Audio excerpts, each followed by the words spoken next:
5, 4, 3, 2, 1, 0.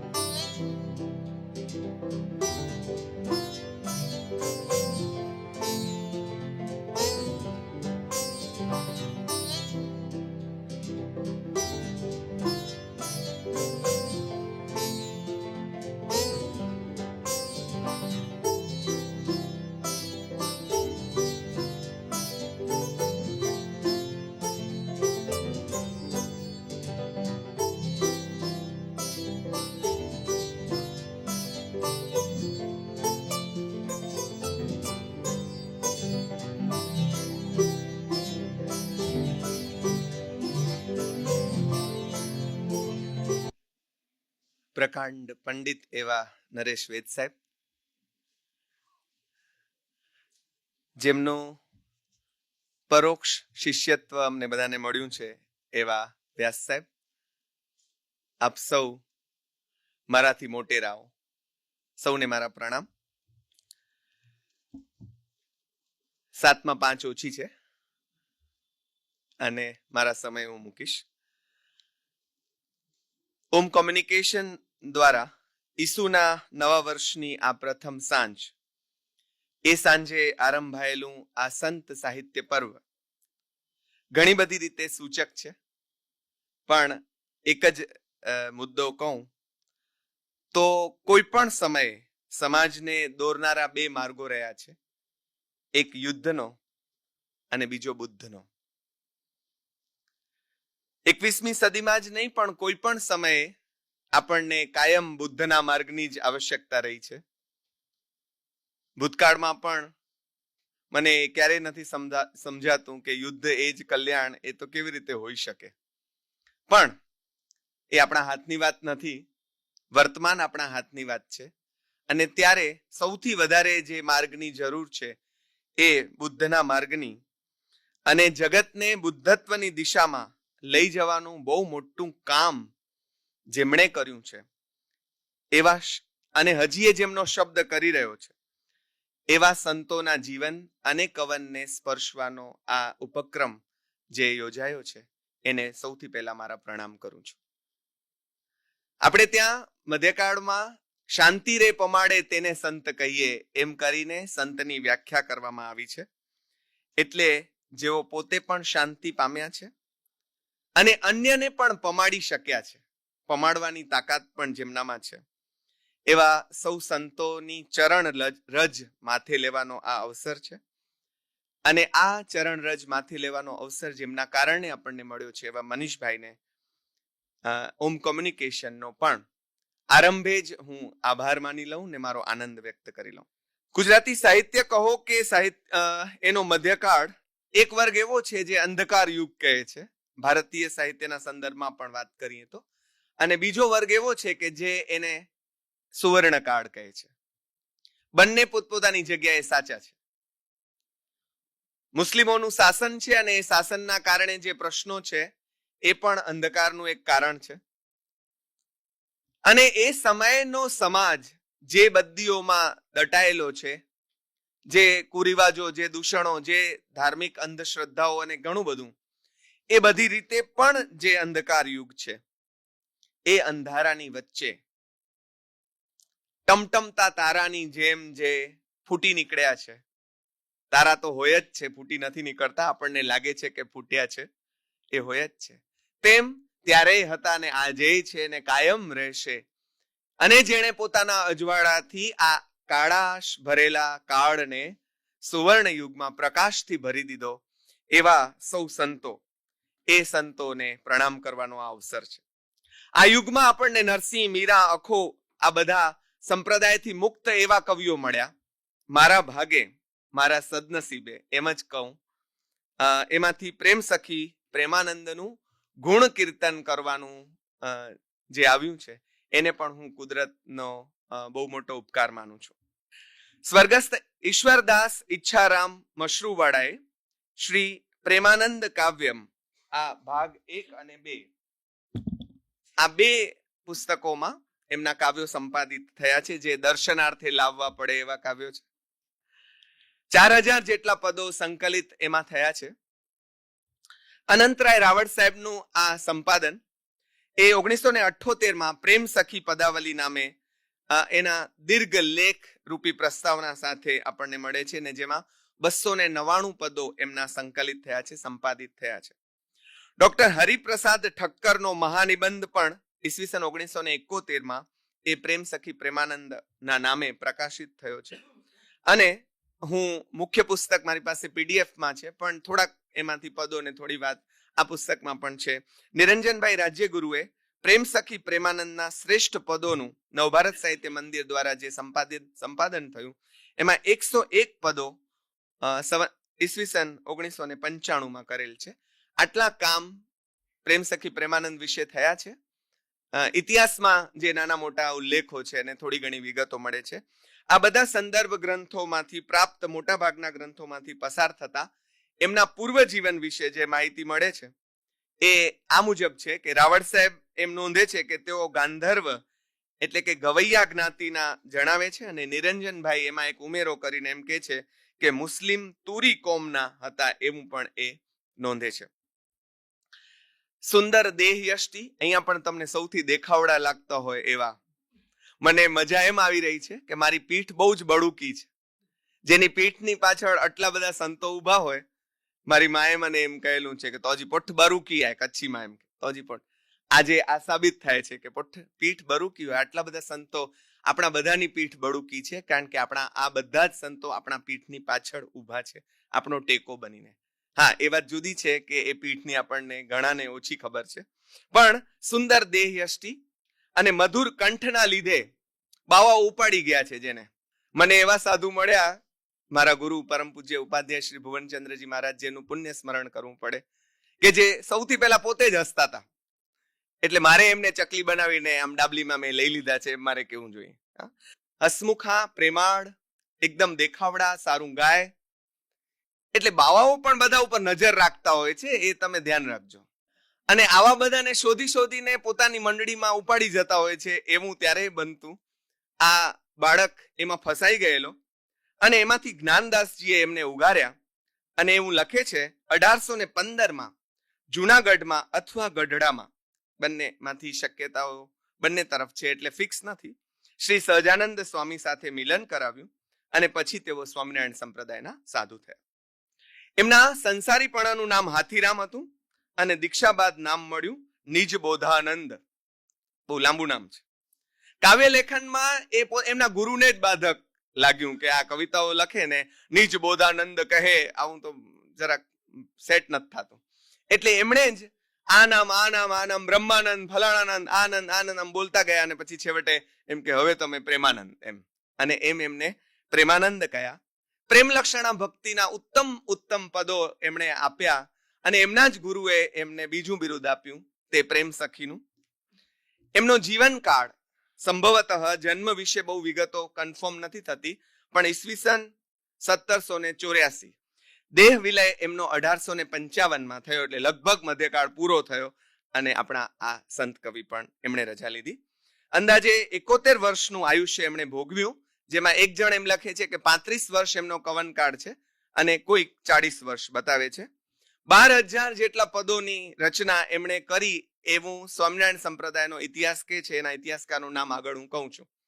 પણ અત્યારે આપણને જે પ્રાપ્ત થાય છે એ 4,000 જેટલા પ્રકાશિત પદો છે, જેમાં નિરંજનભાઈ રાજ્યગુરુ નોંધે છે તેમ કેટલા પ્રકારે એમણે રચનાઓ એટલે કેટલા સ્વરૂપોમાં કરી છે. પદમાળાઓ, 12 રાશિ, 7 વાર, થાળ, આરતી, બારમાસી, તિથિ, વિવાહ, ધોળ, કીર્તન, રાસ, ગરબી, ઝીલણિયા, પ્રભાતિયા, પરજ, આખ્યાન, મહાત્મય વગેરે.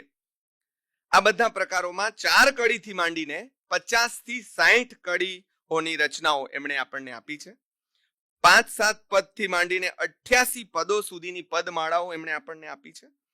આવું જેમની પાસેથી આપણને પ્રાપ્ત થાય છે એવા આ પ્રેમ સખી વિશે નર્મદ અને અનંતરાય રાવળ સાહેબ બેનું એક વિધાન સરખું આપણને આના જીવનના સંદર્ભમાં ખટકે છે. આ બે જણાને આ બાબત ખટકી છે. શું ખટકી છે? નર્મદે પણ નોંધી છે, રાવળ સાહેબે પ્રસ્તાવનામાં એ નોંધી છે, અને પોતે પણ નોંધ્યું છે કે જે તે સંતનું એમના કાળમાં આપણે ચરિત્ર લખ્યું નથી. આ સૌથી ખાટલે મોટી ખોટા છે. ને કવિઓએ પણ પોતાની માહિતી આપી નથી. રાવળ સાહેબે એક સરસ તર્ક આપ્યો છે. એ લખે છે કે ચરિત્ર તો ઈશ્વરનું જ હોય ને, એટલે આપણા જેવા માણસોનું તો કેવી રીતે ચરિત્ર લખાય? એ માનસિકતા પણ કદાચ નડી હશે, એમ રાવળ સાહેબ કહે છે. માટે એમના જીવન વિશે જાણવા આપણે કેટલીક દંતકથાઓનો આશરો લેવો પડે. પણ કવિ પોતે પણ પૂર્વાશ્રમ છોડીને આવ્યા હોય એટલે એ વાત પર પડદો પાડવા માંગતા હોય અને હવે ખરેખર જે છે એની વાત, આગળ અધ્યાત્મની વાત, દર્શનની વાત કરવા માંગતા હોય એટલે આપણને કરતા નથી. પણ બુદ્ધિ પ્રકાશના 1861 અંકમાં દલપતરામે થોડી માહિતી એમના વિશે જે આપી તે પાછી આ છે કે સ્વામી પૂર્વાશ્રમમાં ગાંધર્વ એટલે કે ગવૈયા જ્ઞાતિના હતા. ગાન વાદનમાં કુશળ સંગીતજ્ઞ હતા. 1849 તેઓ હયાત હતા એવું દલપતરામને મળ્યા છે માટે ખબર પડે છે. અને 70 વર્ષના હશે એવો અંદાજ પણ રાવળ સાહેબ આ કરે છે. રાવળ સાહેબ નોંધે છે કે તેઓ દલપતરામના જ્યેષ્ઠ સમકાલીન કહેવાય એ રીતે. ઈશ્વરદાસ ઈચ્છારામ મશરૂવાળા પાસેથી કેટલીક વિગતો જે મળી એમાં નોંધે છે કે રંગે ઉજળા, શરીરે દેખાવડા, સેજ નીચી દડીના, સેજ ઠીંગણા, સાધુ હતા પણ એમનો ઉતારો જુદો રહેતો એવી વાત પણ નોંધાઈ છે. સ્વામિનારાયણ સંપ્રદાયનો ઇતિહાસ શાસ્ત્રી સ્વયં પ્રકાશદાસજીએ સને 1961 જે લખ્યો છે એમાં એમના જન્મનું ગામ દોરા એવું લખે છે, જિલ્લો ભરૂચ.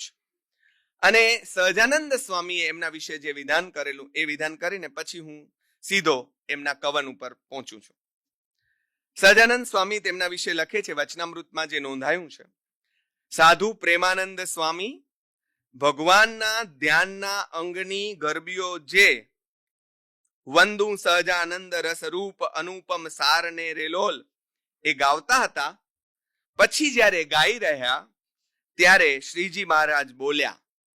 આ એમના ગુરુએ એમના માટે આપેલું સ્ટેટમેન્ટ છે. લાંબુ છે પણ મેં એક જ વાક્ય લીધું છે જે પૂરતું છે. બહુ સારા કીર્તન ગાયા એવું ગુરુ કહે છે. ગુરુ બહુ ઓછા ઉપર રાજી થતા હોય છે અને થાય એને ન્યાલ કરી નાખતા હોય છે.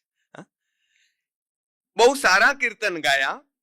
આ કીર્તનને સાંભળીને તો અમારા મનમાં એમ વિચાર થયો જે આવી રીતે ભગવાનની મૂર્તિનું ચિંતન છે માટે એ સાધુને તો ઉઠીને સાષ્ટાંગ દંડવત પ્રણામ કરીએ. જુઓ, જીસસ વિશે એવું કહેવાય છે કે છેલ્લે એ પોતાના શિષ્યોને પગે લાગ્યા છે. ઉત્તમ ગુરુ કોઈ પણ નું છેલ્લું અંતિમ કૃત્ય આમ કઈ હોય તો એ આ છે કે પોતાના શિષ્યો પાસે ઢળી પડે છે. આ ભાવથી ઢળી પડ્યા છે અને આ કદાચ પ્રેમ સખી પ્રેમાનંદનો સૌથી મોટો વિજય છે. દીક્ષા વખતે 30 વર્ષના હશે અને સંગીત શીખવા માટે એમને એમના ગુરુએ ગુજરાત, મને તો એક બહુ મજા આવે છે જેમ આમણે પણ કહ્યું કે ગુરુઓએ કેવા લાડ લડાવ્યા છે. આ લોકો બધા ચાગલા ચેલા છે, આ બધા બહુ ચાગલા ચેલા છે. અને એને સંગીત શીખવા માટે બુરહાનપુર એવું લખે છે અને આ સાહેબ નિરંજનભાઈ બુરહાનપુર લખે છે. બંને એક જ ગામ જ્યાં આપણો પ્રેમાનંદ આખ્યાન કરવા દોડ્યો છે. એ બુરહાનપુરમાં મોકલવામાં આવ્યા હતા અને ઇયત્તા અને ગુણવત્તા બંનેની દ્રષ્ટિએ જેનું માતબર સર્જન છે. પદો ઉપરાંત જેની વાત હું નથી માંડવાનો એ તુલસી વિવાહ, એકાદશી આખ્યાન, સત્યભામાનું રૂસણું જેવી કથાત્મક કૃતિઓ પણ એમણે આપી છે. અલબત્ત એ બધી પણ પદ સ્વરૂપમાં જ છે. જેમ નરસિંહે આખ્યાન લખ્યું એ પણ પદના ફોર્મમાં છે. એ રીતે નરસિંહ દયારામની વચ્ચેના મહત્વના પદ કવિ એવા આપણા આ કવિ છે, જેના હિન્દી કાવ્યોની સંખ્યા પણ બહુ મોટી છે. રાવળ સાહેબે એમ નોંધ્યું, મીરા, ભાલણ, અખો, શામળ, મોરાર સાહેબ, ત્રિકમ સાહેબ, પ્રીતમ, ધીરો, નિરાંત, ભોજે અને દયારામ આ બધા પાસેથી ગુજરાતીની સાથોસાથ હિન્દીમાં પણ આપણને કાવ્ય સર્જન મળ્યું છે. અને એ સમયે રાવળ સાહેબ એમ નોંધે છે કે હિન્દી ભાષાનું રાષ્ટ્રભાષા જેવું સ્થાન આ વાત સૂચવે છે કે એનું સ્થાન કેટલું હશે કે આપણા ગુજરાતી કવિઓએ એમાં પણ આટલું લખ્યું. બ્રહ્માનંદ અને પ્રેમાનંદ પણ આ જ પરંપરાના વાહક છે ને અમારો કચ્છી કવિ મેકણ જેને અમે કહીએ છીએ, એમણે પણ હિન્દીમાં કવિતાઓ લખી છે. વ્રજ પ્રકારની હિન્દી કે રાજસ્થાની પ્રયોગવાળી હિન્દી માં એવો સરસ ખીલ્યા છે. જો આપણે હવે ઉદાહરણો શરૂ કરીએ. પ્યારા લાગો છોજી, પ્યારા લાગો છોજી, મને નંદજીરા લાલ લાલ.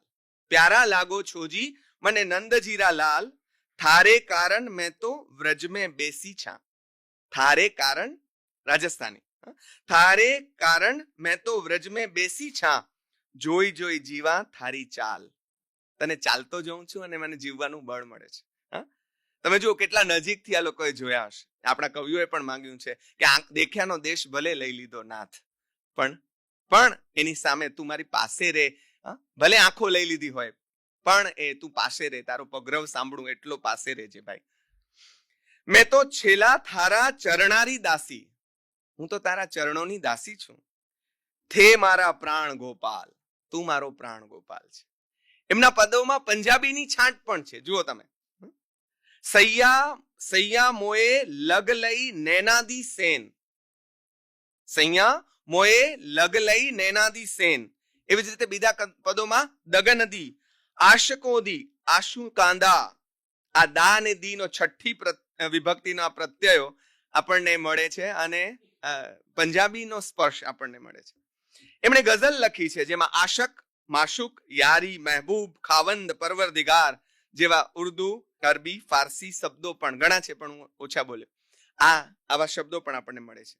રાવળ સાહેબ એમ નોંધે છે, જો આ વાત આ રાવળ સાહેબ જેવા જ નોંધી શકે અને બરાબર કહી શકે કે વિનોદની ખાતર ક્યારેક કવિ છે એનો પ્રભાવ બતાડવા માટે નહીં, રમતમાં આવું ક્યારેક ક્યારેક કરાય અને જો બહુ કરવા જાવ તો કવિતા છૂટી જાય, એમ પણ અડકત રીતે રાવળ સાહેબ કહે છે. એટલે કે છે વિનોદની ખાતર ક્યારેક એકથી વધુ ભાષાની રમત તેઓ એક જ પદમાં કરી લે છે. એક જ પદમાં એકથી વધારે ભાષાઓ. આવું માત્ર વિનોદ ખાતર જ કરાય. મેં કહ્યું તેમ એમ કવિ પણ જાણે છે એટલે એને વિનોદ ખાતર એક બે પદોમાં જ કહ્યું.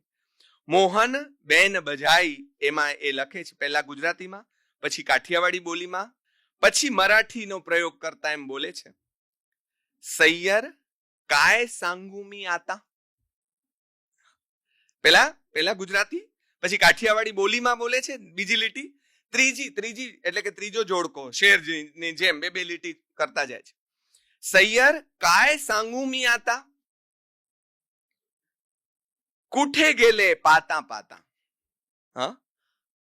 વાત એમ છે કે કાનુડો હજી તો હમણાં અહીંયા જ હતો અને ઓચિંતો ક્યાં ગયો, હું તને કેવી રીતે સૈયર કાય સાંગુમી આતા, હું તને કેવી રીતે સમજાવું કે આ હમણાં જ હતો તે ક્યાં ગયો, આટલો પાસે હતો. અને જોજો આગળની પંક્તિઓ રાજસ્થાનીમાં છે. એમાં શું કે છે, એની આગળ વાત તો પાછી મેચ થવી જોઈએ, ભાષા ભલે બદલાય.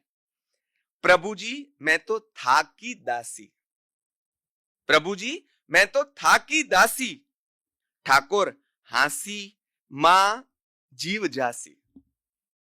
તમે આવી વાયડાઈ કરો છો ને, મસ્તી કરો છો ને, એમાં મારો જીવ આલ્યો જશે પ્લીઝ. એટલે તમે આમ તેમ લકાયા હો, છુપાયા હો તો જરાક પાછા આવી જાઓ. પ્રેમ સખી કંઠ લગાસી, તમે જો આમ ગળે મળે છે, કંઠ લગાસી, આય મિલો બનવાસી બનવાસી. ગુજરાતી ને હિન્દી તો એમને સહજ એકમેકમાં ભળી જઈને આવે છે. એકથી વધુ ભાષા પરનું તેમનું પ્રભુત્વ ધ્યાન ખેંચે છે. અને રાવળ સાહેબ એક વાત બહુ માર્મિક રીતે નોંધે છે કે એમના પદો જો દેવનાગરીમાં છપાઈ અને હિન્દી વાળાઓ પાસે જાય તો શું થાય એ તો તમે છાપી જોજો, પછી ખબર પડશે. ભક્તિના પદો જે એમણે આપ્યા છે એમાં શું પ્રગટ થયું છે. કોઈ પણ ભક્ત એની સૌથી પહેલી ઈચ્છા શું હોય તો કે એ દર્શનાભિલાષી છે. આપણે ત્યાં બહુ સારો શબ્દ છે દર્શનાભિલાષી. જેની અભિલાષા હોય તો શું છે, દર્શનની. બીજું કાંઈ જોઈતું નથી બાપ, તારે બધું રાખતું તારી પાસે, તારા દર્શન દે. એટલે એમની દર્શન માટેની જે અભિપ્સા છે એ કેવી રીતે પ્રગટ થઈ. જુઓ, હરિના આંગણે જોગન બનીને જવાની અને દર્શન ભિક્ષા માગવાની કવિની રીત તો જુઓ. हो मैं तो तेरे द्वारे जोगन होई आऊंगी माधोरे, हो मैं तो तेरे द्वारे जोगन होई आऊंगी माधोरे, दरस की भीख ले जाऊंगी माधोरे. दरस की ભીખ, મારે બીજી કોઈ ભિક્ષામાં રસ નથી. દર્શન દ્યો ઘનશ્યામ નાથ મોરી અખિયા પ્યાસી રે. આ તો આપણા રુદિયામાં હાલી ગયેલું ગીત છે અને મને બૈજુ બાવરા બહુ જ ગમે છે. અને એનું મન તડપત હરિદર્શન કો આજ, એમાં જે શબ્દ પ્રયોગ છે કવિનો, આપણે આફરીન પોકારી જઈએ કે વાહ. એના ગુરુ માટે જ છે, પાછું પ્રિયતમા માટે કે ઈશ્વર માટે નથી. જુઓ કેવા એને ચડાવ્યા છે, ચગાવ્યા છે અને ગુરુનું શું સ્થાન છે એ બતાવ્યું છે. અને એમાં શબ્દ વાપરે છે મોહે દર્શન, મારાથી બોલી નથી શકાતું. મોહે દર્શન ભિક્ષા દે દો રામ, દે દો રામ. આપવી હોય તો મને દર્શનની ભિક્ષા આપ, બીજી કોઈ ભિક્ષા નથી જોઈતી. આને પણ ભિક્ષામાં જોઈએ છીએ દર્શન. જોજો બીજા એક પદમાં સંસારના સગપણો, આ બધા સાધુઓએ આ પણ કામ, આપણને બધાને બોધપાઠ આપવાનો એમને કોઈ શોખ નથી. તમે જુઓ આપણા સંસારના સગપણોની પોલ કવિ કેવી રીતે ખોલે છે. કોન સગો હૈ તેરો હરી બિના, કોન સગો હૈ તેરો, તું તો જાનત પરમ સનેહી, તું તો જાનત પરમ સનેહી, સબ ચોરન કો ઘેરો. તું જેને પરમ સ્નેહી સમજે છે એ તો ચોરનો ઘેરો છે, ટોળું. ચોરો બધા ભેગા મળીને આવ્યા છે તારી આસપાસ, ચોરોનો ઘેરો ગલ્યો છે. લૂસત ચૂસત ધન આવરદા, લૂસત ચૂસત ધન આવરદા, કહી કહી મેરો મેરો હરી બિના, कौन सगो है तेरो हरि बिना, कौन सगो है तेरो. તમે જુઓ એમાં સંગીત જ્યારે ભળે છે ત્યારે એની અપીલિંગ કેટલી બધી વધી જાય છે. કવિની કહેવાની રીત કેવી મજાની છે. આ સંસારનું સ્વરૂપ કેટલી સરળ રીતે આપણી આંખ સામેના ઉદાહરણો, આપણા શાસ્ત્રોએ જે કર્યું એટલા મોટા મોટા ઉદાહરણો આપે જે આપણને પલ્લે ન પડે. અને બી ગયા આપણે, ઓહો આવું ધર્મ હોય તો આપણાથી નથી થતું ભાઈ, આપણાથી નહીં થાય. એમણે સંસારનું સ્વરૂપ સમજાવતા એમ કહ્યું, યહ સંસાર ફૂલ સેવર કો શિમડો, યહ સંસાર ફૂલ સેવર કો, ફૂલી રહ્યો દિન હોય રે, દેખત હી ઉડ જાય રૂઈ હોય. હા, દેખત હી ઉડ જાય રૂઈ હોય, પ્રાપ્ત કુછ ના હોય. અહીંયા કચ્છું પણ હોઈ શકે, મોટે ભાગે કચ્છું હોવું જોઈએ, પણ પ્રાપ્ત કચ્છું ના હોય, કાંઈ મળે નહીં, હાથ ન ચડે, આમ ફોદા ઉડી જાય એમ ઉડી જશે તારા ને મારા બધાના સંસાર. કાળની ઝપટ કેવી અચાનક આવશે તેની વાત કવિ કેવી તળપદી શૈલીમાં કે, અને અત્યંત લૌકિક ઉદાહરણો દ્વારા. કારણ કે તદ્દન સાદા સીધા લોકોને સમજાવવું છે. એની સામે પ્રકાંડ પંડિતો નથી, અર્જુન જેવા કે ગૌતમ જેવા. એટલે આ બધાએ સરળ ભાષામાં વાત કરી. જોજો હા કે આમાં શબ્દની રમત પણ છે. ચપેટા કાલ કા એસા, કેવો ઝપાટામાં લેશે તને કાળ. ચપેટા કાલ કા એસા, ઝપેટા બાજ કા જેસા. ચપેટા કાલ કા એસા, ઝપેટા બાજ કા જેસા, કડાકા ગાજ કા જાનો, કડાકા ગાજ કા જાનો, સડાકા બીજુરી માનો. અચાનક પકડી લે આઈ, મનોરથ રહે મનમાઈ. ભાઈ એટલે જે યુધિષ્ઠિર વાળો પ્રસંગ છે, કાલે દાન લેવા આવજે અને ભીમે ઘંટ વગાડ્યો છે, એમ ખબર નથી કાલે છીએ, એટલે મનમાં અહીંયા રહી જશે. અચાનક પકડી લે આઈ, મનોરથ રહે મનમાઈ, નાહર જ્યું પકડી લે બકરી. એની સામેનું ઉદાહરણ વરુ, જેમ બકરીને પકડી જાય, ઓચિંતો ક્યાંથી આવ્યો ખબર નથી પડતી. ખબર હોત તો આપણે બકરીને બાંધી ન લેત અથવા અંદર ન લઈ લેત. આ વરુ અહીંયા ને અહીંયા ફરી જ રહ્યો છે, ક્યારે ઓચિંતો ત્રાટકશે. નાહર જ્યું પકડી લે બકરી, બિલાઈ મૂસા લે પકડી. બધાના ઘરે તો નાહર ન હોય ને, પણ બિલાડી તો હોય ને. અને બિલાડીને ઉંદર પકડતા બધાએ જોયા હોય. એટલે તમારી આંખ સામેનું ઉદાહરણ આપીને કવિ કે કાળ આમ પકડીને હાલ્યો જશે, એના કરતા પહેલા જરાક જાગી જા. પરમ પ્રિય એવા પરમેશ્વરના દર્શનનો અભિલાષી એવો જે આ કવિ છે, એની અરદાસ તો સાંભળો. શું અરદાસ છે? આવો શબ્દ મારે બોલવો. અરદાસ છે એની. શું અરદાસ છે? ગઝલ લખે છે. દિખલા દીદાર પ્યારા, દિખલા દીદાર પ્યારા, महबूब हमारा, माशुक जरा दे देना नैनों का नजारा. माशुक जरा दे देना नैनों का नजारा, इतने में तो होवेगा आशुकांदा गुजारा. इतने में तो होवेगा आशुकदा गुजारा. આપણો ગુજારો આટલામાં ચાલી જશે. તમે જો અહીંયા પંજાબી પણ આવી, लिखण वालिए होके दयार लिख दे मेरे दिल विच गुरुदा प्यार लिख दे, એવું સરસ પદ આપણને પંજાબીમાં મળે છે. પણ कुर्बान किया तेरे नाम पर घर बार संसारा, फकीरी लेके फिरता हूं करने कू दीदारा. फकीरी लेके फिरता हूं. अरे શું કામ ફકીર થયો ભાઈ? ફિકર કી ફાકી કરે ઉસકા નામ ફકીર, એમ તો આપણે કહ્યું, પણ ફકીરી લેવાનું કારણ તને કહી દઉં બાપ, બીજું કાંઈ આમ સમજતો નહીં કે શું કામ લીધી. આ કારણ છે તારું દીદાર. આશકો દી યારી વે માશુક ન જાના ભૂલી, એવું પણ કે છે. પણ આગળની પંક્તિમાં જે આવ્યું આશુકાંદા ગુજારા, કલાપી એમ નોંધે છે, એમની એક કવિતા છે આપણને મળે છે, ગુજરાનનો ટુકડો દેવો ઘટે. એકાદ ગુજરાનનો ટુકડો જેના ઉપર અમારું ગુજરાન ચાલી જાય, એકાદ ટુકડો તો આપ બાપ. એ બાપ મોટાને કહે છે અને પ્રિયતમાને કહે છે, બેને ત્યાં મિજાજી અને હકીકી મિક્સ થઈ જાય છે. અને તમને જે અંદર હોય ને એ બહાર દેખાય. ભાઈ હું મિજાજીમાં હું તો મને મિજાજી દેખાય, નહીતર તો તારા ઉપર તારા તણાય મને, તમે સમજશો. પણ એવું કહેવાય છે કે રાવળ સાહેબ નોંધે છે કે આ બે ગઝલો જુનાગઢના નવાબે શ્રી સહજાનંદ સ્વામીની પધરામણી પોતાના મહેલમાં કરાવેલી ત્યારે મુસ્લિમ ગવૈયાઓના ગાણા પછી પ્રેમાનંદ સ્વામીએ ગાઈને બધાને તાજ્જુબ કરી દીધેલા હતા.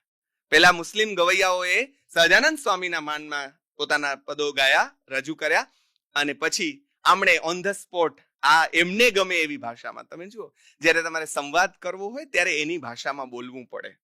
જ્યારે તમારે સંવાદ કરવો હોય, આપણે વિખવાદ કરવો હોય તો જુદી વાત છે.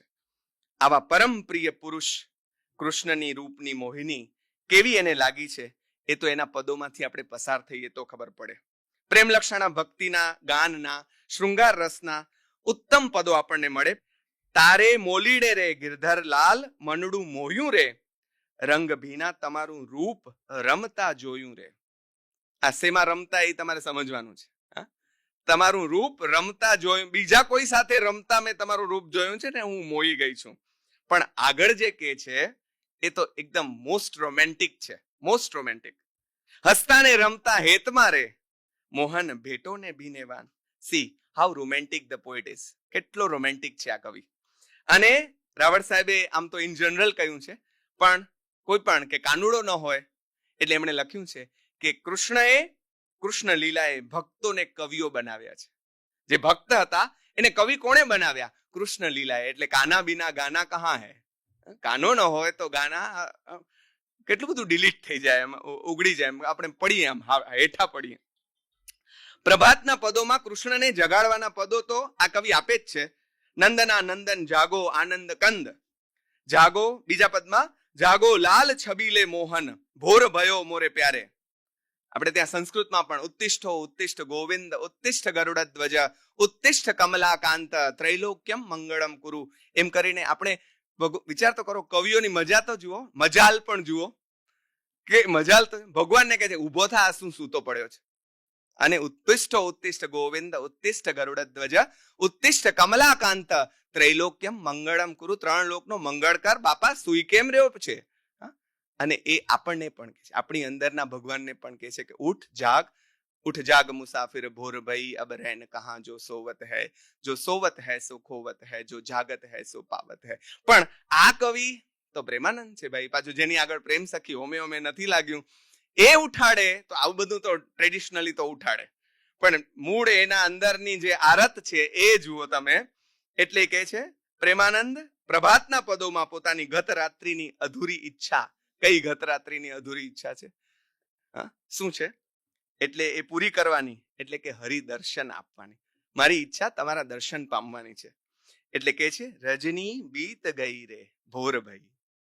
રજની, મેં વાટ તો તારી રાતે જોઈતી, પણ તું ના આવ્યો, કાંઈ વાંધો નહીં. રજની બીત ગઈ રે ભોર ભઈ, તન મન તાપ હરો શ્યામ દરસ દઈ રે. તન મન તાપ હરો શ્યામ દરસ દઈ રે. રાત્રે ના કાંઈ નહીં, તને કાંઈ શરમ બરમ નડ્યો તો દિવસે તો આવ, અને બીજું કાંઈ જોતું નથી. તન મન બેયનો તાપ તારા દરસથી. એની આગળ એક ખુલાસો એમણે પોતે જ એક પંક્તિમાં કર્યો છે, હું આગળ કરીશ. તન મન તાપ હરવાની આ વાત. કવિને પ્રિયતમનું હરેક રૂપ મનોહર લાગે તો બાળ કૃષ્ણ ઉપર તો મોહિત થાય જ. બધા જ થયા છે લગભગ. लाला तेरी लटकनी में ललचाई रे, लाला तेरी लटकनी में ललचाई रे, लटकती चाल चलत मन मोहन, मधुर मधुर मुस्काई रे। लटकती चाल चलत मन मोहन, मधुर मधुर मुस्काई रे, जब देखूं मोहन रंग भीने, आनंद उर न समाई रे। लटकती चाल लाल दग चंचल, बिनु देखे कछु न सोहाई, प्रेमानंद घन श्याम मूर्ति, निरखत ध्यान लगाई। तने जोता वेत जे कमाल थाय छे ते आ छे કે ધ્યાન લાગી જાય છે। તમે જુઓ, એ રામકૃષ્ણ દેવ માટે એવું બહુ કહેવાય કે વાતે વાતે એમનું ધ્યાન લાગી જાય। આ ખાલી તને જોયો અને મારું ધ્યાન લાગી ગયું, કારણ કે સામે જ હોય પ્રગટ પુરુષોત્તમ જેને મળે એના દિલડા તો કેવા નાચતા હશે। એટલે આ બાર તો બહુ નાનો આંકડો કહેવાય। એ લોકો જે બોલે એ કવિતા હશે, કદાચ જે ગાય એ કવિતા હશે। અને એમના પદોમાંથી પસાર થતા થતા તમને સતત સુરદાસની યાદ આવે। बहुत कठिन तू जसोमती माई, तू बहुत कठिन छे भाई, बहुत कठिन तू जसोमती माई, तनिक शब्द तो जो वापर्यो छे, तनिक दही के कारण सुतकू बांध्यो रे उलू खरसू लाई। एक ही पुत्र, याद देवड़ाऊं एम के एक ही पुत्र जसोदा तेरे, अहींया तेरे शब्द छे, कदाच तेरो होवो जोईए। एक ही पुत्र जसोदा तेरे, तापर इतनी कहां कठिनाई। आ एक छोकरो तो लाडको है, હું અમે સાંભળ્યું છે, તું તો એક છોકરા ઉપર આવડી તૂટી પડી છે ભાઈ, આ તને શોભે નહીં। એટલે જરાક ટાઢી પડ મારી માં। તમે જો જેને ચાહે છે એની માં એને વઢે, એ એને ગમતું નથી, વઢ ખવડાવે છે પાછી અને વઢે તો ગમતું નથી। આ જે મિશ્ર ભાવ ઉર્મી છે, કવિઓએ કેવી તો એને રમાડી છે। પ્રેમાનંદના બાળ ગોપાળ પણ નિરાળા છે। જુઓ, બાળકો માને જાત જાતના પ્રશ્નો પૂછે, આપણે બધાને ગાંડા ગયેલા કાંઈ પણ પૂછી છે। એ ક્યા હે માં, ગિલહરી વાળી વાર્તા બહુ ફેમસ છે, પણ એટલું જ ન પૂછે, બીજું શું પૂછે। કૃષ્ણનું કેટલું માનવીય। ઈશ્વર આપણને પોતાનો ક્યારે લાગે? ઓવડા હથિયાર ને આ બધા છે, મને તો એમ થાય કે આપણને ઝઘડવામાં રસ છે એટલે આપણે ભગવાનના હાથમાં એ હથિયાર આપી દીધા। જો બધા ભગવાનો આવા, તમે જાઓ પ્રેમાનંદ પાસે, એને એમ કીધું કમળ પેરે લિંગ વિકાસ્યું, પ્રભુ પ્રગટ થયા તત ખેવ। શિવના પ્રાગટ્યની આવી કલ્પના મારો પ્રેમાનંદ, આ નહીં બીજો આખ્યાન વાળો બાપ, એ કરી શકે। એટલે જોજો, પ્રેમ સખીનો આ ગોપાળ કેટલો માનવીય રૂપ લઈને પોતાની માને એમ કે છે, શું કે છે? એને ચિંતા છે કે આ ભાઈની ચોટી મોટી થઈ ગઈ બલરામની, ને મારી તો થતી નથી, મારી નથી થતી। અને કોઈ પણ છોકરાને તરત બે ભાઈઓ સરખા હોય એટલે કમ્પેરિઝન કરે, અને તરત આ કેટલું તમારા ઘરમાં થતું હશે। જો બે સરખા બાળકો થાય તો એને ગુલાબી ફ્રોક તો મને શું કામ પીળો, મને ગુલાબી જ જોતો, એને પીળો ગમતો જ હોય તો એમ કે મને તો ગુલાબી જ જોતો। એટલે શું કે છે? કબ બાઢેગી મૈયા મેરી ચોટી, કબ બાઢેગી મૈયા મેરી ચોટી, નિત નિત કાચો દૂધ પીવાવતી। આ રોજ તું મને કાચું દૂધ પીવડાવે છે। નિત નિત કાચો દૂધ પીવાવતી, દેત નહીં મોહે માખન રોટી, દેત નહીં મોહે માખન રોટી। આ દૂધ કાચું પીવડાવ્યા કરે છે અને માખણ રોટી જે ભાવે છે એ તો દેતી નથી। નિત નિત કાચો દૂધ પીવાવતી, દેત નહીં મોહે માખન રોટી। તું જો કહેતી, તું તો કહેતી હતી ને, તું જો કહેતી બેની બલ કેસી, 10 दिन में હોઈ હું બડી મોટી। આ ભાઈ બલરામની ચોટી તો 10 દિવસમાં આવડી મોટી થઈ ગઈ હતી એમ તું કહેતી હતી, તો મારી તો હજી નથી થઈ। આ કમ્પેરિઝન, સી હાઉ આ કેટલું માનવીય છે। इतने દિવસ મોએ દૂધ પીબત ભય, यह आज है मैया अति छोटी, હજી પણ છોટી જ છે। પ્રેમાનંદ કે નાથ કી મૈયા, લેત બલૈયા હસી જાત હૈ લોટી। આવું સાંભળે કોઈ માં કે આ દ્રશ્ય જાણે કે પ્રેમાનંદે આંખે જોયું હોય અને આપણને કહેતા હોય, એવી રીતે સેમ હમણાં અહીંયા આવતે અમદાવાદમાં પ્રવેશ્યા પછી મેં મૃદુલાબેનને ફોન કર્યો, મેં કીધું આવું મને પદ મળ્યું છે, સુરદાસનું શોધવાની નો સમય નથી, તમે મને કહો ને આવું મળે છે? એટલે મને એમણે પદ લખાવ્યું, મૈયા કબહુ બઢેગી ચોટી। સેમ, મૈયા કબહુ બઢેગી ચોટી, કિતક બાર મોહે દૂધ પિયત હૈ, કિતક બાર મોહે દૂધ પિયત હૈ, અજ હું હૈ યે છોટી। આવડા દિવસથી દૂધ પીવડાવસ ને હજી છોટી ની છોટી। તમે જુઓ કે એક જ ભાવ બે કવિઓ, લગભગ શબ્દ સરખા, જુદા જુદા પ્રદેશના બે કવિઓએ જેને ચાહ્યા સરખા, તો એના કવન પણ કેવા સરખા છે. કૃષ્ણની બાળ લીલાઓનું ગાન ઘણા કવિઓએ આપણી સામે કર્યું છે, પણ મોટા ભાગના કવિઓએ સીધું પ્રસંગનું ગાન કર્યું છે. જળ કમળ છાંડી જાને બાળા, સ્વામી અમારો જાગશે જાગશે તને મારશે, વગેરે વગેરે. પણ આપણો આ કવિ નિરાળો છે, જરાક જુદો છે. એ શું કરે છે? કોઈક દ્વારા રિપોર્ટિંગ કરાવે છે. અને રિપોર્ટિંગ કોણ કરે? જેને લાઈવ જોયું હોય એ. એટલે એનો ભાઈબંધ જઈને એની માને એનું રિપોર્ટિંગ કરે છે. અને બાળકના રિપોર્ટિંગમાં કેવું આશ્ચર્ય હોય. આપણે હોય તો આપણે વિગતો આનું છાપામાં આવશે, એટલું શુષ્ક હશે કે તમને એમ થશે કે આમાં કઈ જવાતું હશે. પણ જુઓ બાળકનું રિપોર્ટિંગ કેવું છે. એરી માં, ભાઈબંધ આવીને કહે છે, પણ એ તો બધા એને માં જ કહે છે, એરી માં મોહનલાલ બિહારી. તમે વાંચતા વાંચતા તમારી આંખ મોટી ના થાય તો એનો ભાવ સમજાશે નહીં. એરી માં મોહનલાલ બિહારી, देखत में 1200 लागत, देखत में 1200 लागत. જોવામાં બાળક જેવો લાગે છે. હે ઈશ્વર અવતારી છે નહીં, હે ઈશ્વર અવતારી. મેં જોયો મારી આંખે. એમ એનું કાર્ટૂનમાં જેમ બે આંખો બહાર આવી જાય છે ને, એમ એની આંખો બહાર આવી ગઈ હશે. અને એમ કેતા કેતા અને કે છે, આજ તો હમકુ મૃતક જીવાય, મરતા મરતા બચાવે. કીની હે રક્ષા ભારી, ખેલત કૂદી पर्यो જમુના में. અરે ખેલત કૂદી पर्यो જમુના में, નાથ્યો નાગ ગહીકારી. પ્રેમાનંદ, પ્રેમ સખી પ્રેમાનંદ મોટા સંગીતજ્ઞ છે, મોટા, બહુ મોટા. એમના ઘણા ઘણા પદો શાસ્ત્રીય ઢાળમાં મેં કહ્યું એમ છે, ઉપલબ્ધ પણ છે. નૃત્યત નંદલાલ લલિત ગત સંગીત સુંદર, નૃત્યત નંદલાલ લલિત ગત સંગીત સુંદર, બાજત છુમ છુમ છુમ છુમ છુમ નેપુર ચરણ, બાજત છુમ છુમ છુમ છુમ નેપુર ચરણ, મધુર મધુર નટવર કર અલાપ સપ્ત સ્વર, મધુર મધુર નટવર કર અલાપ સપ્ત સ્વર, લેત તાન તન નન ગિરધરન, લેત તાન તન નન ગિરધરન, બાજત મૃદંગ, બાજત મૃદંગ, ગત ગડ ગડથૌ, ગત ગડ ગડથૌ, ગડ ગડથૌ, દિનકટ ધિત્તા દિનકટ ધિત્તા, દાધિનલા દાધિનલા, ધુમકટત ધુમક તટક, ધુમક તટક, ધુમક તટક, ઉછત પરન, નિરખી છવી નંદ કુમાર, બરખત સુર સુમન ધાર, પ્રેમાનંદ નયન નિરખી કરત બરન, પ્રેમાનંદ નયન નિરખી કરત બરન. આવું મેં ઠુમક ચલત રામચંદ્ર બાજત પેંજનિયા, એમ જેને જોયું હશે એને ગાયું હશે. આંખ સામે ત્યારે દેખાય નહીં તો ગાઈ શકાય જ નહીં, એવો અમારો કવિતાના વિદ્યાર્થી તરીકેનો દાવો છે. તો તમારાથી આ ગાઈ શકાય જ નહીં. એને જોયો હશે, ભલે મૂળ રામને નહીં જોયો હોય, પણ એના રામને એને જોયો હશે. અને ત્યારે ઠુમક ચલત રામચંદ્ર બાજત પેંજનિયા. મને એમ થાય કે આ લોકો વધુ નથી બોલી શક્યા ને, લાઘવ આ નાના નાના પદો કેમ વધુ બોલી શકાય એમ જ નથી હોતું. આ એક લીટી નથી ગાઈ શકાતી, તો વધુ કેવી રીતે લાંબી લાંબી કવિતાઓ કેવી રીતે થાય? દાન લીલાના કૃષ્ણ ગોપીના દીર્ઘ સંવાદો પણ બહુ જ આસ્વાદ્ય છે. એક વાત તો પ્રત્યેક ભાવકને સ્વીકારવી પડે, આશ્ચર્યચકિત કરે એવી છે કે પ્રેમાનંદનું ભાવ વિશ્વ કેટલું બધું પ્રબળ હશે. હાઉ એના ઇમોશન્સના, કવિતા છે એ શું છે તો ઉછાળો છે, ભાવ ઉર્મિઓનો, એવું આમ ભણાવીએ પાછું પોટેન્શિયલી જે આવે છે તરત ઉછાળા મારે છે એ, પણ કેટલા ભાવો ઉછળતા હશે.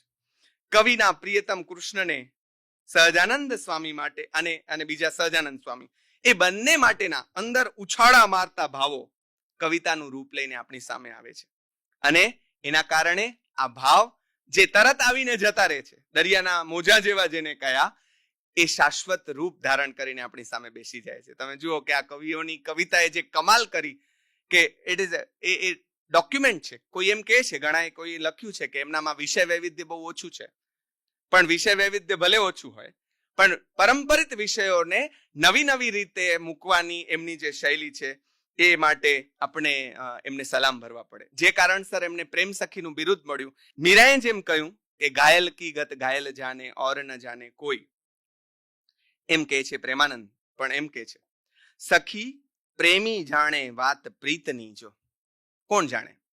સખી પ્રેમી જાણે વાત પ્રીતની જો, શું જાણે બીજા એ રીતની જો. એ તો સિમ્પલ છે, તમને એમ થાય કે સાદી કવિતા છે, પણ પિયું વિના બીજું કાંઈ ન ભાવે એમ કહેનારા ઘણા છે.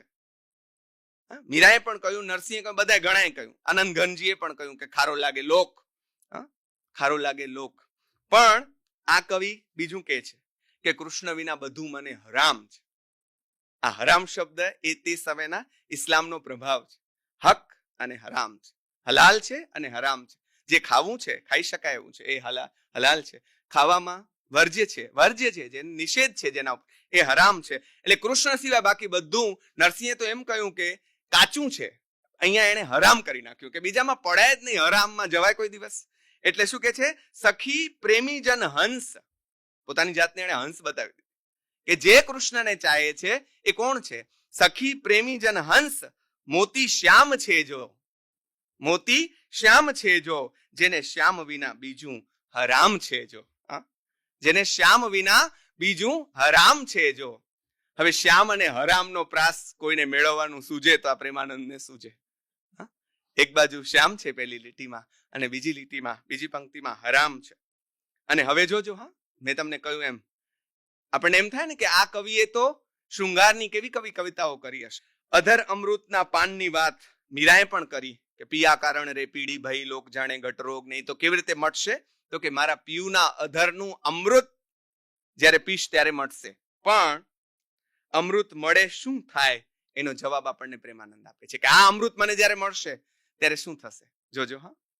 આપણને એમ થાય છે કે એ તો શૃંગાર અને શરીરની વાસનાઓ ક્યાંક ખેંચી જતી હશે આ બધી બાબતો તરફ, એવું લાગે. અને આનો જવાબ જુઓ, સખી અમૃત પીતા ટળી વાસના જો. આ મને બહુ ગમી ગયેલી પંક્તિ છે કે આ અમૃત પીવાથી ચમત્કાર આ થશે કે બધી જ વાસનાઓ ટળી જશે. આપણે એને વાસનાનો કવિ કેવી રીતે કહી શકીએ કે અમૃત પીતા ટળી વાસના જો, તે નવ જાણે બેની સ્વાદ છાસના જો. એને પછી છાસના સ્વાદમાં રસ રે, શેમાય રસ રહેતો નથી જેને કાનુડો મળ્યો. પ્રેમાસક્ત ભક્તને પોતાના પિયુ કૃષ્ણ સર્વત્ર દેખાય એ વાત આપણને ખબર છે. નીરાને દેખાયા હારે કોઈ માધવ લ્યો વેચંતી વ્રજનારી. નરસિંહને દેખાયા બોડી રે ભરવાડણ, હરીને વેચવાને ચાલી રે. 14 ભુવનના નાથને મટુકીમાં ઘાલી રે. વેચવા તો માખણ નીકળી છે, પણ બેયને માખણમાં મોહન ભળી ગયા છે. એવો જ પદ આપણને પ્રેમાનંદ પાસેથી મળે. અને શું કહે છે? હું તો ભરવા ગઈ તી નીર, નટવર દીઠા જમુનાને તીર. હું તો ભરવા ગઈ તી નીર, નટવર દીઠા જમુનાને તીરે. એમ અહીંયા લખ્યું છે, પણ મારે એમ થાય છે કે નીર હોય તો અહીંયા તીર હોવું જોઈએ. એટલે તીર હશે કદાચ. હું તો ભરવા લાગી નીર, નટવર દીઠા જમુનાને તીર. ગઈ તી પછી ભરવા લાગી, ત્યાં સુધી તીર ઉપર હતા.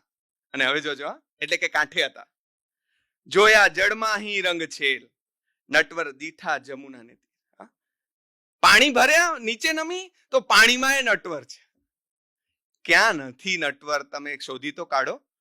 જેમ કબીર સાહેબ એમ કહ્યું, ક્યાં નથી શિવલિંગ તો પગ મૂકું મારું. અને કોઈ સૂફી સંત એમ કહ્યું, કઈ બાજુ કાબો નથી તો ત્યાં પગ કરું મારા બાપ, જગ્યા તો બતાડ. એમ આણે એમ કહ્યું કે ક્યાં કૃષ્ણ નથી? કણ કણમાં વ્યાપ્ત આ પરમ તત્વને કેવા તો આ લોકો સંવેદી શક્યા છે અને કેવા મેળવી શક્યા છે. જોયા જળ માહી રંગ છેલ, પણ પાણી બહાર અને પાણી અંદર એ જ છે. પ્રેમીજનની આંખ બીજું હરામ હોય પછી કૃષ્ણ દેખાય ને. બીજું કાંઈ જોવા જ ન માંગતી હોય, જેને માટે બધું હરામ હોય, એને કૃષ્ણ જ દેખાય. પ્રેમીજન તરીકે કવિની ખુમારી જુઓ. આ કાંઈ જેવા તેવા નથી. લટકાળાને લટકે મારું મનડું મોયું બેની રે. એ તો બરાબર, પણ ભૂધરજીને ભજતા હું તો બીક ન રાખું કેની રે. આ ખુમારી છાતી ઠોકીને કહે છે બાલી, જબ પ્યાર કિયા તો ડરના ક્યા. પ્યાર કિયા કોઈ ચોરી નહીં કી, ઝુક ઝુક આહે ભરના ક્યાં. શું કામ? જબ પ્યાર કિયા. સાચો પ્રેમ છે આ. જબ આ પ્રેમ બંધન કયા પ્રકારનું છે જુઓ. પોતે કહે છે છોડ્યું છૂટી શકે એમ નથી. કવિનો જવાબ જુઓ, પ્રીતમ લાગી પ્રીતડી. તમે કાઢશો તો કેવી? મીરાને બિચારા મથીને થાકી ગયા તો એ છૂટે કેવી રીતે? મીરાનો પણ આ જવાબ હશે. પ્રીતમ લાગી પ્રીતડી, કાંઈ જેમ પટોળે ભાત રે. ઉપમા તો જુઓ, પટોળામાં ભાત હોય, પટોળા અને ભાતને જુદા કરો કેવી રીતે થશે? પ્રીતમ લાગી પ્રીતડી, કાંઈ જેમ પટોળે ભાત રે. જીવ સાથે જડ્યા જાદવા. ઓતપ્રોત થઈ ગયા, જીવ સાથે જડ્યા જાદવા, હવે ન મેલું દિવસ ને રાત્રે. હવે મેલીશ તો મરી જાય, જીવ જ એ છે તો પછી હું એના વગર જીવી કેવી રીતે શકું? તમે મને સમજાવો, કોઈ રીત આવડતી હોય તો શીખવાડો. કેવો તો નેહડો લાગ્યો છે, શ્યામ વિના ક્ષણ પણ ગમતું નથી, રહેવાતું નથી. એ તો જુગ જૂનો ભાવ છે આપણા બધાનો, ઘણા બધાનો, મારો પણ ખરો. પણ આની સ્ટાઇલ જુઓ, નંદ કુંવર જોયા વિના મુજને પડ છીન જુગ સમજાય છે. એક પડ તે જુગ જેવી જાય એવી પણ રચનાઓ આપણને મળે છે. અણદીઠે અકળાઉં સજની.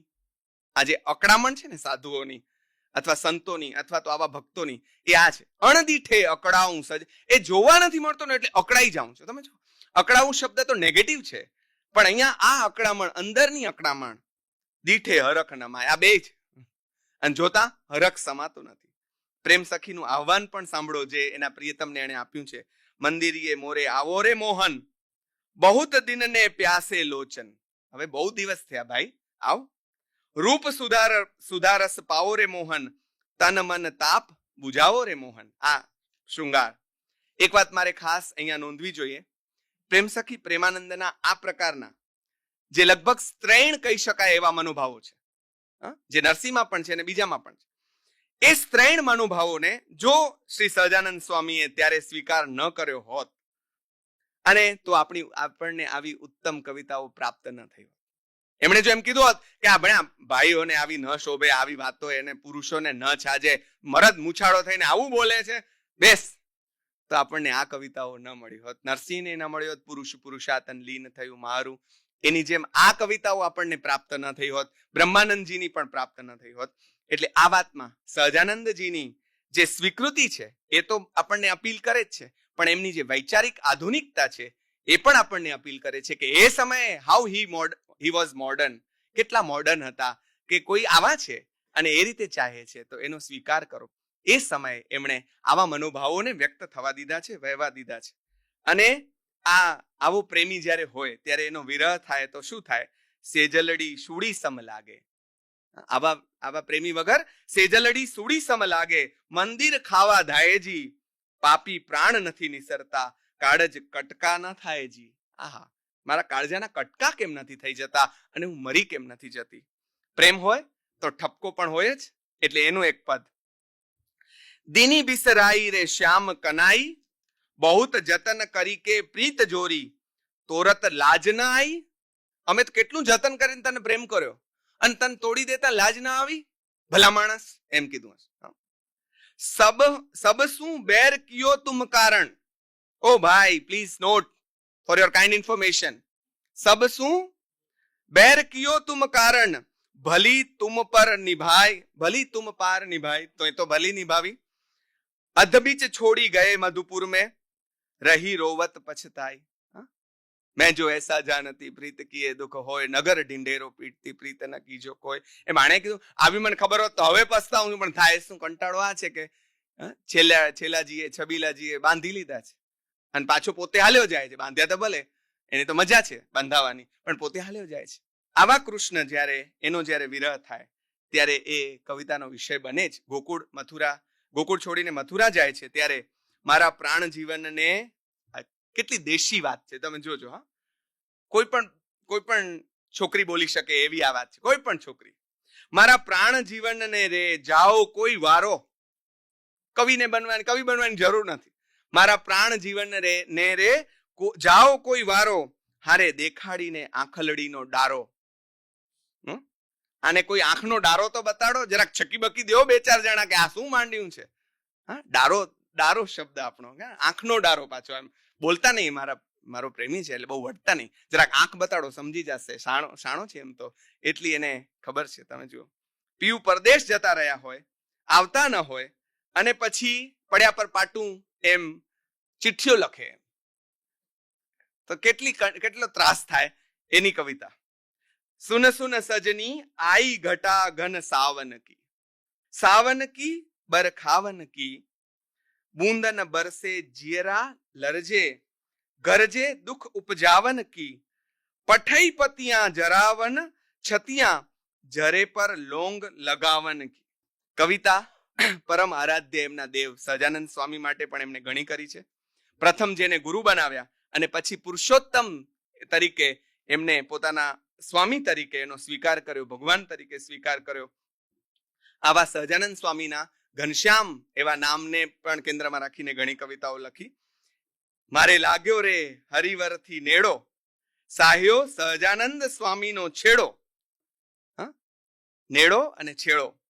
નેડો લાગ્યો રે હવે નવ છૂટે. ભાઈ તમે છોડાવશો પણ છૂટશે નહીં. નેડો લાગ્યો રે હવે નવ છૂટે, જેમ હીરો રે ફોડતા કેદી ન ફૂટે. હીરો કોઈ દી ફૂટે ન ફૂટે. અને હવે જોજો શું કવિ છે આ. હું તો વળગી રે હરિવરની બેલી. હું તો વળગી રે હરિવરની, એની તો બાએ પકડી લીધી છે મેં, બેલીએ વળગી છું. જેમ કલ્પતરુ સાથે વેલી. પોતાના ભગવાનને, પોતાના ગુરુને કલ્પતરુ કહીને ક્યાં ઊંચાઈએ ચડાવ્યો અને પોતાને વેલી કહીને પોતાની નાજુકાઈ પણ કહી દીધી, પોતાની અલ્પતા પણ કહી દીધી, અને છતાં કવિતા તો બની જ ગઈ, પ્રાસ મળી ગયો, આ બધું થઈ ગયું. આ કવિત્વ છે. ગુરુજી થોડા દિવસ માટે બહાર જાય તો એમ કે બહુત દિનન કી પ્યાસી રે અખિયાં, શ્રી ઘનશ્યામ તિહારે કારણ નિષદિન રહત ઉદાસી રે અખિયાં. ઓ થોડોક હોય તો પ્રેમીઓને તો બહુ લાગે ને ભાઈ, પ્રેમ કરે એને ખબર પડે. બાકીના બધા એમ થાય કે આમાં તે શું જોયું, પણ એના માટે બહુ સરસ વાત છે કે મજનુ કી આંખ ચાહીએ, તને નહીં દેખાય બાઘા, તને નહીં દેખાય. એટલે બીજા એક પદમાં કહે છે કબ મિલી હો મોએ પિયા ઘનશ્યામ. તો આવા ઘનશ્યામ જ્યારે ચીર વિદાય લઈ જાય તો ગોવિંદજી ગમતું નથી, ક્યાંય નથી થાતી સુવાણ રે. આ અમારો કચ્છી શબ્દ છે. સ્વાણ નાય ભા બેવ મળે, સ્વાણ નાય, તો મજા નથી આવતી, ચેન નથી પડતું. અને મંદિર યારે મસાણ જાણીએ. મંદિર શું બની ગયા? સ્મશાન બની ગયા. મસાણ તું તારા સહવાસે તો વનવાસે સહેલ છે, તારા વિના શૂન્ય વન રાજમહેલ છે. એ જે ઉર્મિલાએ લક્ષ્મણને કહેલું એવી સ્થિતિ કોઈ પણ પ્રેમીની હોય એમ અહીંયા છે. સજની જ્યારે જતા રહ્યા છે ત્યારે આ એમનું બહુ જાણીતું પદ છે એટલે છોડું છું, પણ એક લીટી. સજની શ્રીજી મુને સાંભળ્યા રે, હૈડે હરખ રહ્યો સમાય. ઓચિંતા યાદ આવી ગયા છે, જાણે આંખ સામે હોય એમ હરખ સમાતો નથી અને ગાઈ ઉઠે છે, પણ છેલ્લે ખબર પડે છે કે છે નહીં. એટલે પછી જે એવું લખ્યું છે આમાં રાવળ સાહેબે, આખી સભા સ્તબ્ધ થઈ ગયેલી ને એક એક જણ રોતો હતો જ્યારે એમણે એમ ગાયું, એ છબી એને જોવા નથી મળતી, એ છબી જોવા તલપે આંખડી રે, મધુરા વચન સાંભળવા કાન, એ હરી મળવાને હું એ તપે રે, પ્રેમાનંદના જીવન પ્રાણ. હે પ્રેમાનંદનો જીવન પ્રાણ તમારા માટે તલસી રહ્યો છે. શિક્ષાપત્રીને એમણે ગુજરાતીમાં ઉતારી, પુરોગામીઓની અસર ઝીલીને એમાં સ્વ ઉમેરણ કરીને ઘણું બધું એમણે લખ્યું. રાવળ સાહેબે કેટલાક એમના વિશે વિધાનો કર્યા. આ અદ્વિતીય સંગીતજ્ઞ કવિ છે, પહેલી વાત. દયારામ જેવા માધુર્યના કવિ છે, બીજી વાત. નરસિંહ અને મીરા જેવા પ્રેમ લક્ષણાના કવિ છે, ત્રીજી વાત. ઊંચી કોટીના ઉર્મી કવિ છે, ચોથી વાત. નાટ્યોર્મીના કાવ્યોના કવિ છે, પાંચમી વાત. ભક્તપણું અને કવિપણું તેમનામાં તાણાવાણાની જેમ વણાઈને આવ્યું છે, છઠ્ઠી વાત. અને આવા એક ઉત્તમ પદ કવિના શાસ્ત્રીય પદો મેં જે તમને કહ્યું એમ એને જો સાંભળો તો એ વાળી મજા જુદી છે. અંતે મારે એટલું કહેવું છે કે શિયાળામાં હુંફાળો મફલર કાનને મળે ને જેવો અનુભવ થાય એવો અનુભવ આ કવિની કવિતાઓમાંથી પસાર થતા મને થયો છે. તમે એને અડશો તો તમને પણ થશે. સૌને જય પ્રેમાનંદ, જય સ્વામિનારાયણ. બંને વક્તાઓના વક્તવ્યથી આપણને કંઈ વિશેષ પ્રાપ્તિ થઈ હોય તો બે વક્તાઓનું ખૂબ તાળીથી અભિવાદન કરીશું. માન્ય શ્રી નરેશભાઈ વેદ અમદાવાદથી આવ્યા છે. આપણી ભાષાના ઉત્તમ સાહિત્યકાર છે. ગુજરાતી ભાષાના ગદ્ય અને પદ્યના તમામ સ્વરૂપોમાં એમનું લાંબુ ખેડાણ રહેલું છે. શિક્ષણ ક્ષેત્ર પણ એમણે વાઇસ ચાન્સેલર તરીકે ઘણા વર્ષો એમણે સેવા આપી છે. માન્ય શ્રી રમઝાનભાઈ હસણિયા ખાસ કચ્છ ભુજથી આપણી વચ્ચે અહીંયા ઉપસ્થિત છે અને રાપર કોલેજમાં તેઓ પ્રોફેસર તરીકે સેવા આપી રહ્યા છે. આપણી ગુજરાતી ભાષાના ગદ્ય અને પદ્યમાં તમામ સ્વરૂપોમાં એમનું લાંબુ ખેડાણ રહેલું છે. મુખ્યત્વે મધ્યયુગના સર્જકો પર એમનું વિશેષ ખેડાણ છે. બંને વક્તાઓને વંદન, બંને વક્તાઓનો આભાર. આપ સૌ સમય ખર્ચીને આવ્યા એ માટે આપનો આભાર. જેમને નિમંત્રણ કાર્ડ કુરિયરથી નથી મળતા તો તેઓ બહાર પોતાનો વોટ્સઅપ નંબર લખાવી શકે છે. તે માધ્યમ દ્વારા અમે આગામી કાર્યક્રમોની જાણ કરીશું. બહાર આઈસ્ક્રીમની વ્યવસ્થા છે, એને ન્યાય આપશો. એક સમૂહ તસવીર લીધા બાદ કાર્યક્રમ પૂર્ણ જાહેર થશે.